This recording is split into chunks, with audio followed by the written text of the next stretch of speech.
Hey guys, this is Ghoul from Descent into Horror Hell along with my co-host. Skidgore, what's going on, guys? Another episode of Half-Assed Reviews from Hell. Half-assed reviews from hell. We got two new good ones for you, so join us when we come back. Cheers, guys.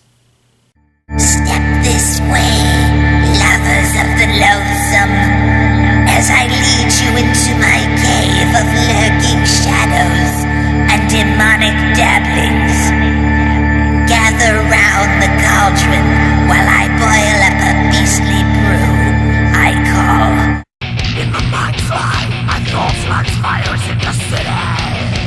Shadows and red embrace the same. Hey, what's going on, guys? Skidgore here. In my first movie, I have a real 70s classic. It's called Deathdream, also known as The Night Andy Came Home, Dead of Night, and many other titles. Written by the one, the only Bob Clark, rest in peace, who obviously directed classics such as Black Christmas, Children Shouldn't Play with Dead Things, Helped on Deranged, stuff like that. Porky's. But even A Christmas Story. This guy was a cinematic genius, in my opinion, but this is a really great movie, and I chose this one just because I think it's very underrated and I think more people need to see it, and that is Deathdream. Basically, the story, it's kind of like a monkey's paw type story where this mother of this Vietnam character named Andy, he's reported dead from the war. He's over there fighting, and he's reported dead to the, and his parents are summoned with the bad news. And they were just anticipating on him coming home, and everything's all happy and everything, and they get that news that he was killed in combat, which is a very, very real reality. And the mother just will not accept it. The father, played by the one, the only John Marley of the Godfather fame, he accepts it more than his wife. And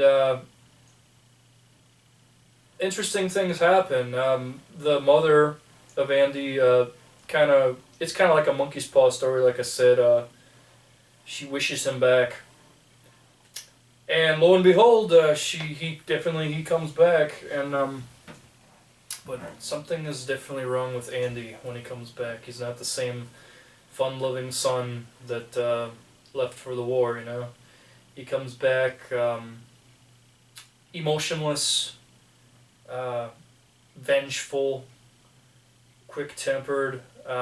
He strangles his father's dog, who he loved. Fights the neighborhood kids. Something's definitely wrong with him. His girlfriend also is trying to reconcile with him because he's been away for a long time with the war, and she doesn't even recognize him anymore, and he always wears sunglasses all the time. And that's definitely a reason. There's definitely a reason why he wears sunglasses, and you got to watch the movie to find out, because he's not what he seems. He may be something entirely different.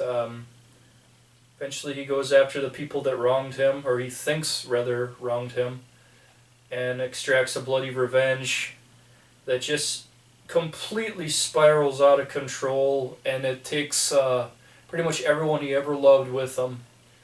And it's a great movie by Bob Clark. It's from 1974, called Deathdream, and I think more people need to see it.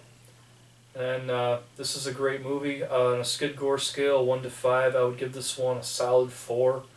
It was very intense, great acting, believable acting.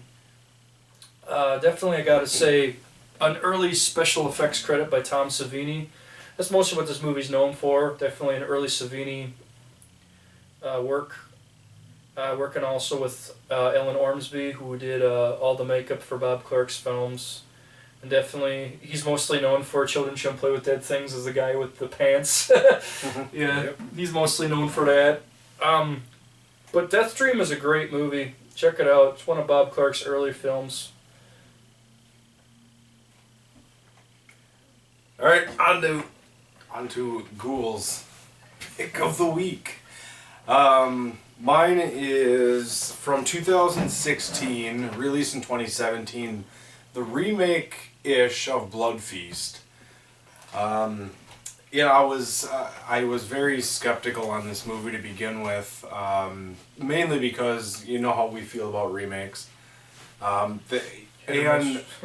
When I kind of looked at it, I always look at the credits and stuff like that, see who's in it, and Ryan Nicholson and his wife Megan Nicholson do the special effects on this. And if anybody watches Collar, Gutterballs, any of those movies, the blood is gonna fly and it is gonna look badass.